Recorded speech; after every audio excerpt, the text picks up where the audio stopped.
Hello, Fifa&TheArsenalHD here, and welcome to a different video for today. Today I'm going to be talking about the recent conflicts in the Arsenal fanbase between the fact if you're Wenger in or Wenger out. Firstly, I'll be talking about my opinions on this matter, and secondly, I'll kind of do a debate without bias and trying to give you guys an idea of the points from each sides of the debate. And thirdly, I'll kind of be summarizing this all up and what could happen if Wenger gets sacked or if Wenger leaves. To start off, I guess I'll start off by saying why I support Arsenal and how I started. Well, I started supporting Arsenal in 2008 when I got my first FIFA game. I think it was FIFA 08 on the Nintendo DS. I thoroughly enjoyed it, and I loved playing with Arsenal. I felt a connection with it for some reason. A few years later, I realized that my uncle was actually an Arsenal fanatic. I didn't really have a usual relationship with my uncle because he lived in China. So when he came over, he kept on showing me classic Arsenal games that he had recorded and stuff, and I was really happy with the experience, and I fell in love with Arsenal, I guess. I became a fanatic in 2012, and from then on, I started watching all the Arsenal games live. And as an Australian, it's extremely hard because you have to watch the coverage at most games are between midnight and 4 in the morning. And I'd stay up and watch them, and it would be an extremely passionate experience. I'd go through all the emotions, and it's extremely fun and made me extremely happy and good to focus on something other than schoolwork and stuff like that. A massive misconception, I guess, with people in England about overseas supporters of many clubs is that all of them are glory hunters, and I understand that because there's an extremely massive amount of people who support many teams, such as Arsenal, City, United, Chelsea, overseas that glory hunters. Like you see many little kids wearing kits, even in Australia, of these massive clubs, and they're obviously glory hunters. They obviously don't really have a passion or a connection like I have, and I get sometimes like I feel that people in England sometimes don't really understand that just because you don't live near the stadium or literally go to the games doesn't mean you don't have the same sense of connection or passion. Like, it literally is my dream to go to the Emirates, and I know that is true for so many people with their club stadiums.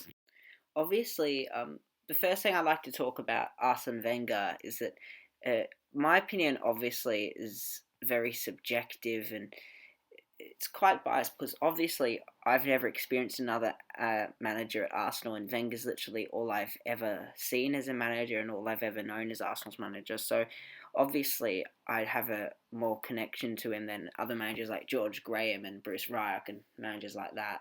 So my opinion on Arsene Wenger's status as Arsenal manager is quite like this. I am a Wenger in, as people might say. I love the fact that he's kept the club stable financially and competitively, and he's built many facilities. Like, he's been very instrumental in building the training facilities, the stadium, and all that. And I feel that it's very important that we keep him for as long as we can, because after all, we can always get the top four. And I know many other fans will think that that's a horrible mentality, and it kind of is, but I'll get more to that in a second. The reason that people might interpret to thinking that I'm not Wenger in is due to the fact that I feel like the reason that Wenger's not spending isn't because of the fact that he doesn't want to spend, it's because the board aren't pushing him. Like, if I was Stan Kroenke or a board member, I'd be pushing him. I'd be saying, you spend this money on decent players or you're gone. Like, Abramovich has used tactics like that, and I obviously don't like Abramovich, but he's at least got a good mind in getting Chelsea to where they, well, I guess, other than this season, are right now. So if Arsenal get to the top four every year, that's good. I like that. But I do want to win the league. It's not like I'm just saying that top four is just good enough, like just aiming for top four. We're aiming for the title, but if we get top four and like easily, it's not the biggest deal in the world. It's not like he should get sacked for that, but we really should be getting the league every few years. And in my opinion, this is where the faults lie in Arsenal. I think it's just the board. Stan Kroenke is an absolute mess. He shouldn't be running a football club. He doesn't care about the fans. He just cares about the financial profits. He's letting down us, the fans. He's letting down the club. He's letting down the players. He's letting down Arsene himself. Because I can guarantee you, Arsene does really care. His backroom staff care. The players care. Everybody cares, but Stan Kroenke and the majority of the rest of the board. it annoys me a lot because you see David Dein when he was the guy running Arsenal when he got Wenger because they were good mates from when he was at Monaco. You, you know, David Dein, yeah, he was able to kind of financially back Arsenal, but he had that connection with the club. He had a connection with football. He understood that the fans meant something. He understood it all, and that kind of went off on Wenger. Like Wenger kind of agreed with it and tried to fit with that philosophy, and that's when Arsenal had a very successful time. And since that Champions League final, I think we've had a massive turning point with Arsenal's fortunes. I can't remember the exact year that Dean left, but since then we really haven't done very well. It's just like there's been a whole new, different way of the club. It's like the Emirates has brought through. The Emirates hasn't improved the quality of the fans' experience like was kind of promised. It's just been a financial a haven for investors. They just want people to invest in. Even if Uzmanov becomes the majority stakeholder head of Kroenke, he'll be an improvement, but he'll be too much like Abramovich for my liking. He'd be spending more money on players, but I don't want that. I'd want to have a stable team where brilliant youth players are coming through, and a few players and two players are being bought every year who can be in the first team or on the bench. I don't like how many fans are saying, "Oh, we need three world class players a transfer window." Tell me one team that does that and is successful that year. I can't think of one. City United spent far too much money on unstable players. Their teams can't play football because they're all like mixed together. It's like I was really happy when we got Özil and Sanchez. Like one world class player transfer window and a few players that could be improved on are brilliant. Like the 14-15 transfer window at the start of that season was brilliant. We got Welbeck who could be improved on. Chambers, um, Ospina, Alexis. That was a brilliant transfer window. Like, and the January transfer window there, we got Paulista and we got Christian Bielik, a youth player who people were complaining that window because we weren't spending enough. But this is just the start. Like, if we do that every year, every transfer window, we're like that. In 6 years, we'll have a brilliant team, stable. We just need the board to back Wenger more in the transfer market. Actually, to be honest, to back is the wrong word. Probably to push Wenger is a better alternative because Wenger needs to be pushed because it feels like that he's just can't be asked or something like that. Like it's just the whole mentality of the club right now. As I said before, David Dean's mentality when he was running the club kind of breezed onto Wenger, and that led successfully to all the players and the fans kind of got on with it. It's like Leicester are right now. Ranieri is just a good character around. Yes, sometimes his tactics may be slightly questionable, but he's this season he's been very solid as a manager. The humour he's shown in his press conferences and how relaxed he has definitely brushed off onto the players. This is the calming influence, the influence that managers can have on their players, and I think we need to see more of that from Wenger and the board. I'm not saying that the Wenger Out brigade, that's what I like to call them, the Wenger Out brigade. I appreciate some of the points they make because they're very right. They know the club's heading in the wrong direction, and I think that too. But I'm kind of using that for a Wenger In point. That I'm kind of just changing what they're saying for for Wenger's benefit. Honestly, really, they're right. They know that Stan Kroenke is a massive problem, but I think the Wenger Out brigade kind of deflect hate onto Wenger, which is a bit unnecessary because football's a bit more modern now.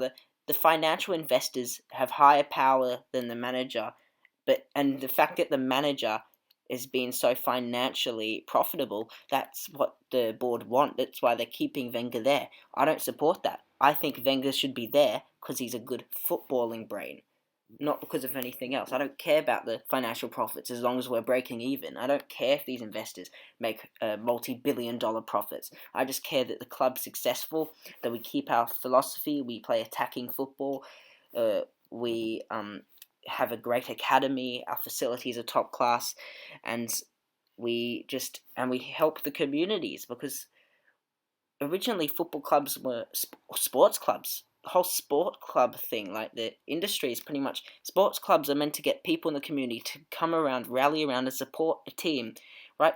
Arsenal in the community is a great initiative that Arsenal do, okay? More of that. It's extremely good. Like Arsenal's a classy club. And this needs to shine through a lot more, because the way our club's been run right now does not show any of that. It kind of deflects it a bit, just because I hate all this financial stuff. Our world's now so materialistic, and I'm kind of getting off course now, but it just shows where this world's going, and Arsenal is no different right now. And I think we can kind of start a revolution by completely changing this. As fans, we should all show support. I think many of us should stay with Wenger, but these Kroenke banners are brilliant. Like, keep on telling them piss off, because he's not doing anything good. He's just making it's a horrible experience for all of us, and it's just not ideal for anyone except for United, City, Chelsea, and Tottenham fans. It's very frustrating. And to be honest, to the Arsenal fans that think we can't be successful next season, I really don't understand your points. Like you say, just because of Pep Guardiola coming in and maybe Mourinho going to Man United, that we're done. Firstly, have you seen Man United this season, right? I don't think Mourinho could much to improve that. He couldn't really do very good. Yeah, he might improve it. He'll definitely get them to top four, but they will not win the league. It's just they just can't. Van Gaal's already made them defensively quite solid, and if Mourinho, that's what Mourinho does. Like, he's not an attacking manager; he just tries to control the defense, and I just don't think there'd be enough potential in that United team to improve it. And secondly, the whole point that Guardiola's going to City, I don't think Guardiola will be much of a success in City, and that's a very bold statement for me to make. He's been very successful in Spain and in Germany, but out of those two countries, out of England, Spain, and Germany, in terms of the leagues and the style of football, England's definitely the odd one out. Spain and Germany are definitely more technical and tactical.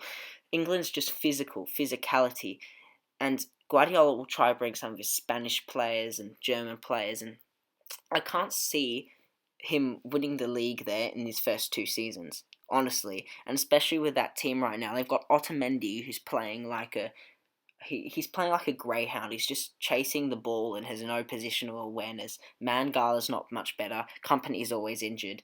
And their fullback, Sagna, I guess, has been good this season, sadly, and Clichy as well. It's been good when he's played.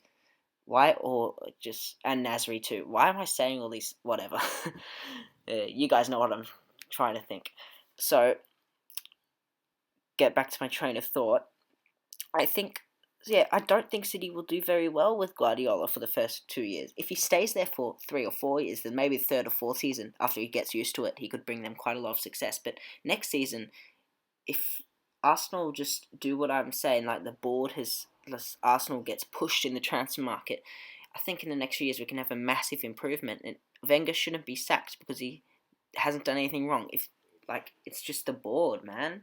It's just the board, and obviously guys can critique me in the comments because you probably think that a lot of what I'm saying is bullshit. I obviously don't think that because that's what I'm saying, but many of you do, and I understand that. So tell me in the comments what you think about what I'm saying. And another point I'd like to make is that another claim people make against Arsene Wenger is that the fact that he doesn't tell anything to the players, he doesn't get off his seat, there's no leadership in the team, the spine's absolute crap.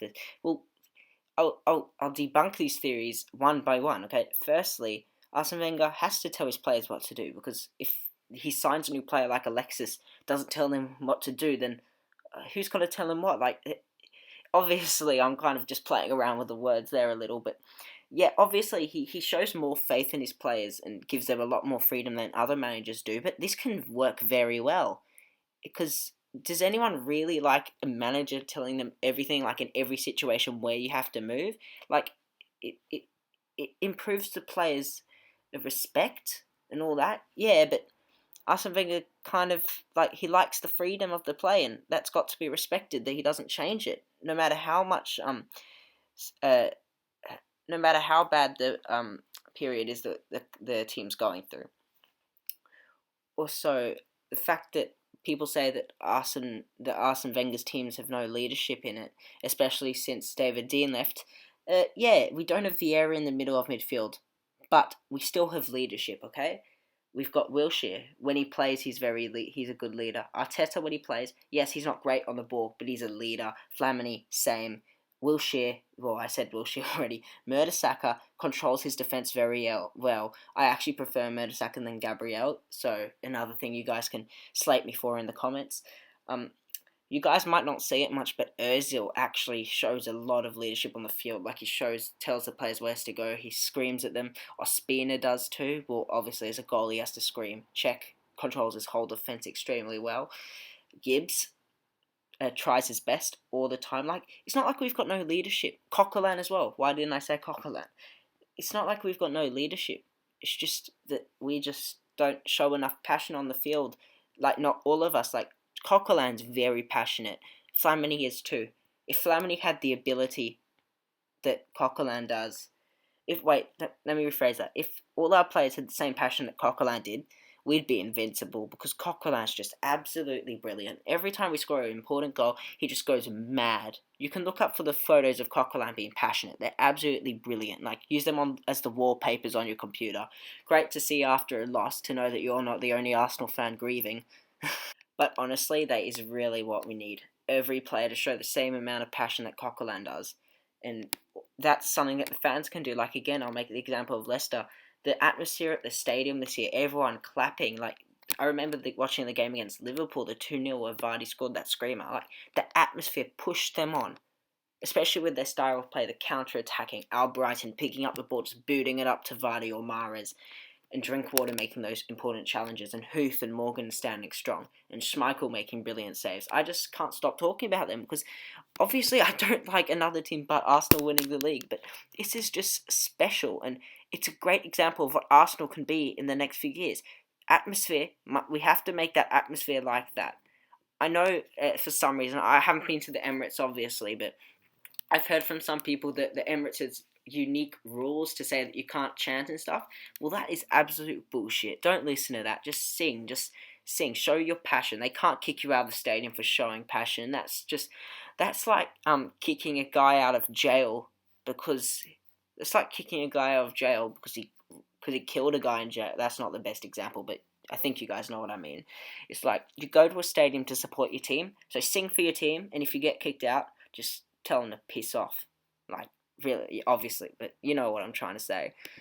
You guys are probably bored out of your brains now because this is an extremely long video, so how about you guys take a break now, because it's probably going to be for a few more minutes, and get yourself some water, maybe popcorn, because I might be ranting a bit longer, so yeah, just pause it here. I know it's quite sad to say this, but when we lose a game, it currently isn't the end of the world, because the entertainment on Arsenal Fan TV after a loss is quite top notch. I'd like to thank Arsenal Fan TV for making all Arsenal fans quite happy, not as grieving as we would without Arsenal Fan TV, because some of the reactions on that show, oh my goodness. That is absolutely brilliant. It's great work for everyone's at Arsenal Fan TV. I'll put their link in the description if none of you have seen them before, which would be quite weird, because this video will probably get like 10 views, and I'm pretty sure you're all Arsenal supporters, so yeah, quite ironic them saying that. I guess I should summarize the video before everyone watching this gets a seizure, because they're listening to the same kid like talking to a microphone with the weird voice. Yeah, I get what you guys are feeling right now, so I'll summarise it up now. So to all Arsenal fans out there, yes, I am Wenger In. Yes, I'm okay with you guys beating me up about it. And yes, I also understand people who are Wenger Out. What I want every Arsenal fan not... What I want every Arsenal fan to do after this video is to think to yourself, why do you support this team? Do you support it because you know someone who supports it? Do you support it because a family member like you supports it? Do you support it because you like the way they play football? Do you support it because you live in London, where a stadium is? Do you support it because Arsenal have helped you, because you're in the community and you've struggled before and their initiatives have helped you? Why do you support it, okay? Think about that. Then, after that, show your support for the club in any way you can. Social media, best way. Talk about your club. Talk about why you love the club on Twitter, Facebook, even on Tumblr. Maybe even Reddit. Right, so you guys know what I mean, okay? Show your love for the club. That rhymes. So maybe that should be like the thing I should start my videos now with. Show your love for the club. No. Okay, thanks for watching. I see ya.